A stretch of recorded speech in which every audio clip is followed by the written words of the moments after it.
I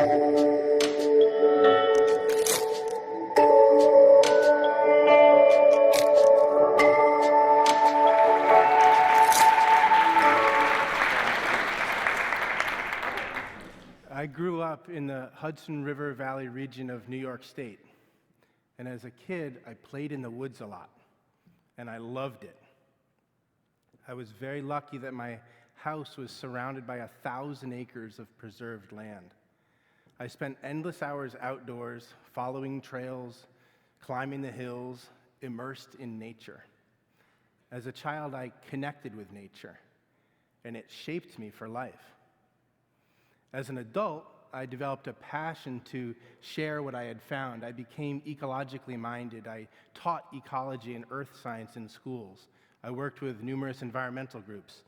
For the past 6 years, I've worked for the New York, New Jersey Trail Conference, where I've been able to continue to pursue my passion to get more and more people outdoors. My aim is to get people outside and allow them to connect with nature. My organization's mission is 100% in alignment with my own passion to improve public access to open space. I have returned to the Hudson Valley, and I now live there with my wife and my 8 children. Yes, 8. Like many fathers, I often think of my children's future.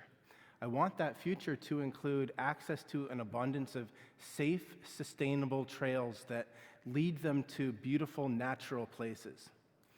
I've worked for nonprofits for almost 25 years now, and I have learned that the only way that my children will have access to an abundance of safe, sustainable trails, the only way to that future is through Trail Stewards. My Trail Steward program is one of my babies. But also, I literally actually do have 8 kids.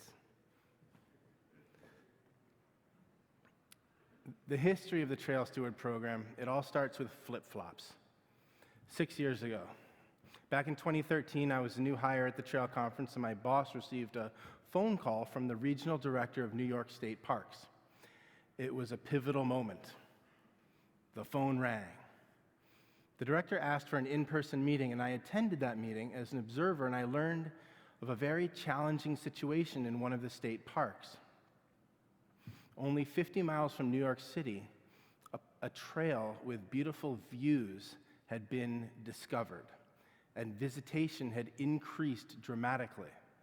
Hundreds of people were getting lost, and they were getting hurt, and they were requiring rescues.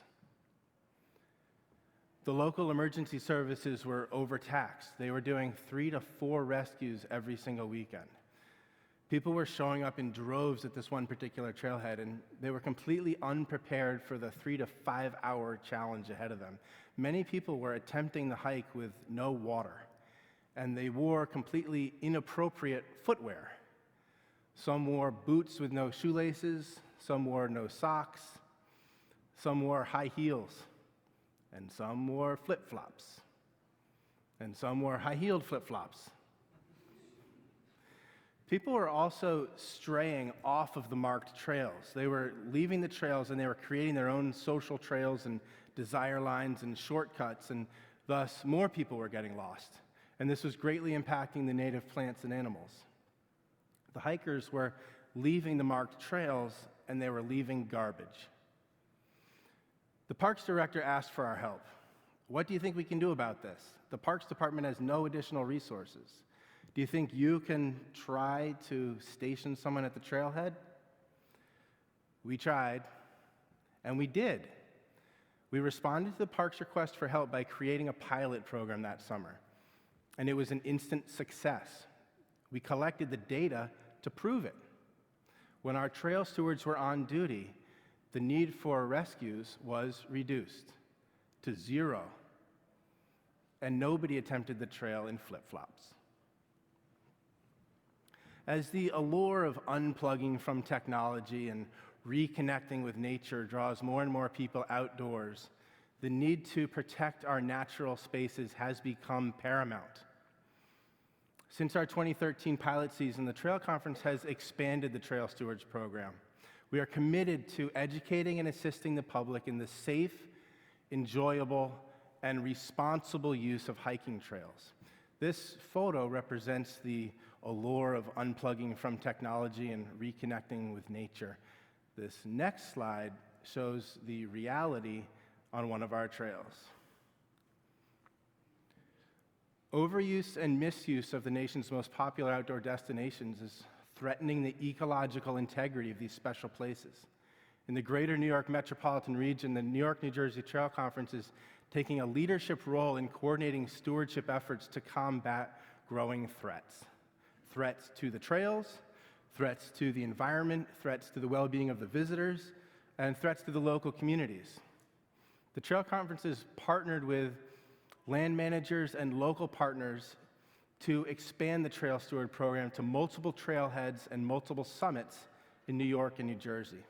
We've expanded the training to outside groups as well. We now train stewards from New York State Parks Department staff and staff from New Jersey Department of Environmental Protection. Under this model, the Trail Conference manages the training and the partners provide oversight during the season. The funding comes from private donations and foundations and corporations, and we're working with state parks to find a way for state money to help pay for trail stewards. Last year, we trained almost 50 trail stewards in an attempt to meet the dramatic rise we're seeing in the number of hikers visiting our trails. One example of this is near my home in the Hudson Valley at Breakneck Ridge. Every Saturday and Sunday, 6 trains from Grand Central Station arrive at the dedicated Breakneck Ridge hiking trail, trailhead, train stop. The stop is in the middle of nowhere except for the trailhead. Some trains unload hundreds of hikers at once. The most hikers we ever recorded disembarking from any one single train was 525. That means over 500 people are beginning their hike all together. Because our stewards implement user surveys, we actually discovered that many of these people are experiencing one of their very first outdoor adventures. And for some of them, it's their first time hiking. And for a few, it's their absolute first time experiencing nature at all. Our stewards are in a position to shape that experience. It's understandable that many newcomers arrive at the trailhead completely unprepared for the challenging rock scramble ahead of them. Thousands of people arrive without water, without the proper footwear, and without knowledge of what lies in store for them on the trail above. The Breakneck Ridge hike is somewhat unique in our area in that it involves several sections of scrambling. Scrambling is a type of climbing on steep terrain that does not involve the use of ropes, but does require the use of your hands, and thus a backpack becomes a necessity. Without a backpack, it's very hard for hikers to carry their water bottles or their food, or to pack out their garbage. So what does a hiker do who doesn't have a backpack but wants one? Well, Trail Steward guidance extends beyond the trails. Stewards recommend things to do in nearby trail towns, thus promoting a deeper sense of community surrounding our parks. Stewards encourage visitors to go into the towns. They tell them where to eat. They tell them where to shop. A sense of community is enhanced by the fact that local outdoor retail stores help to sponsor our programs. They provide in-kind donations of high-quality uniforms and gear and footwear to every steward. The stewards attend fittings in the stores so they get to meet the staff and develop a connection with the retailer, which is often the very first place that the stewards recommend that the unprepared hiker visit. So the stewards are helping the visitors. They're also counting them. The stewards count the visitors to collect much needed user data. The data collected by the trail stewards becomes invaluable for planning purposes. We've been able to document the dramatic rise in visitorship since 2013, as well as calculate the dramatic decline in the amount of first aid and rescues required as a result of stationing stewards on site. Through data collection, we now know when the majority of lost hikers first begin their hikes. It's generally within 2 hours of sunset. But using that knowledge, we can restructure our coverage at trailheads in an attempt to intercept those potential lost hikers before they even enter onto the trails. Their on-site education then reduces the risk that they'll stay out after dark and need to be rescued. Through data collection, we now know the exact 5-degree air temperature when illegal swimming is most likely to occur. Of course, there's less swimming when it's cold out, but we also discovered that there's very little swimming if it's above 94 degrees as well. Maybe it's too hot to hike into the swimming hole. But we can reassign stewards to intercept illegal activities whenever the temperature dictates. And we have this data because stewards collected it. Before and after photos of giant ledge in the Catskills speak for themselves. After 3 years of stewards recording a rapid rise in visitorship, the fragile alpine ecosystem is actually showing obvious signs of recovery. Stewards intercepted illegal campers and they educated visitors on their impacts to the environment. Trail stewards are making a difference. Who are these trail stewards? A trail steward is an experienced hiker, an expert authority on a trail network. They are volunteers, or they are paid staff, or they are AmeriCorps members. We've been very lucky at the Trail Conference that we've been able to hire only top quality candidates. We're able to choose high energy, engaging, charismatic, outgoing, outdoorsy people, and that really makes a difference because oftentimes trail stewards only have a few seconds to make a connection with a visitor. They're stationed at trailheads, they're stationed on the tops of summits, they're stationed at key intersections along the trails, or all the above. They're in the front country and they're in the back country. In the Catskills, trail stewards use radios to communicate with each other and with DEC rangers. But cell phones do work at Breakneck Ridge and at Bear Mountain and in New Jersey, where we also run trail steward programs. Cell phones work when they are charged. And we've had several lost and injured hikers whose cell phones have died, but generally when someone needs help, they call 911 or they dial the trail steward cell phone directly. The trail stewards are issued first aid kits, and they're also issued iPhones that ring together from a common phone number. That phone number is listed on the back of free trail maps, and it's also on business cards dispersed at the trailhead. Depending on the severity of the situation, the stewards will alert park management or the police or the fire department whenever it's necessary. Some trail stewards are wilderness EMTs themselves, but at a minimum, all trail stewards are trained in wilderness first aid, which is an advanced first aid CPR certification for 3 days. In most cases, when trail stewards are notified, they actually arrive on the scene with the necessary first aid equipment before any outside rescue agencies are able to get to the lost or injured hiker. And that's simply because they're already on site. They have less distance to travel, and they know all the trails really well, and they know all the shortcuts, and they're all in really great physical shape. They run up and down the mountain all day long. I am not a trail steward. I am a manager. In most cases, when the stewards are notified first, they actually completely eliminate the need for any outside rescue agencies to get involved at all. It's because we train them to put them into a position so that they can handle most of the problems themselves. Down at the trailhead, stewards welcome visitors and they supply maps. They teach hikers how to read trail maps, and they teach hikers how to read trail markers. They recommend route options, and they recommend loop hikes. They supply water. They teach visitors how to avoid poison ivy. They teach people how to try to avoid ticks.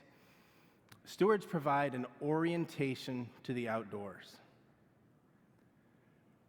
Stewards build excitement about being in nature, and they cultivate and recruit volunteers. They recruit volunteers to perform trail maintenance and trail building and garbage pickups.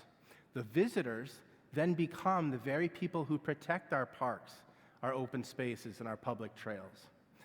Some of these people will become lifelong volunteers with our organization. They're finding out how to volunteer because trail stewards are telling them in person how to get involved.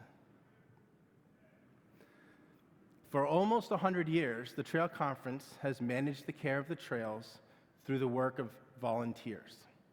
Last year, over 2,000 volunteers logged over 100,000 volunteer hours on our projects in New York and New Jersey.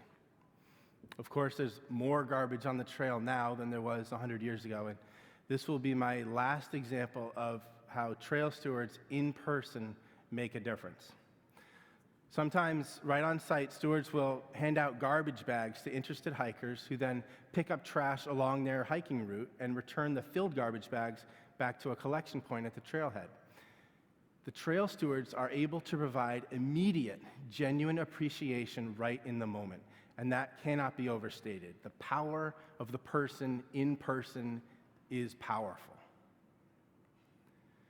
Finally, our natural resource protection model is based on the 7 Leave No Trace principles.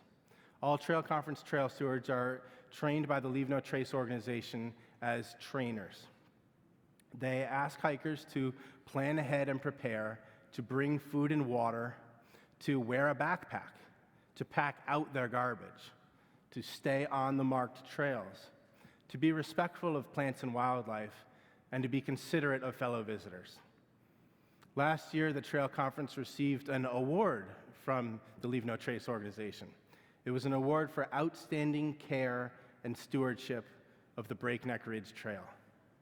I've been told countless times that trail stewards provide an invaluable service to the local communities, that they benefit the rescue agencies, that they protect the natural resource. To me, trail stewards benefit the future. I'm passionate about my children. I'm protective of my children's future. The data shows that trail steward programs work. I will work to continue the expansion of trail stewards. Thank you.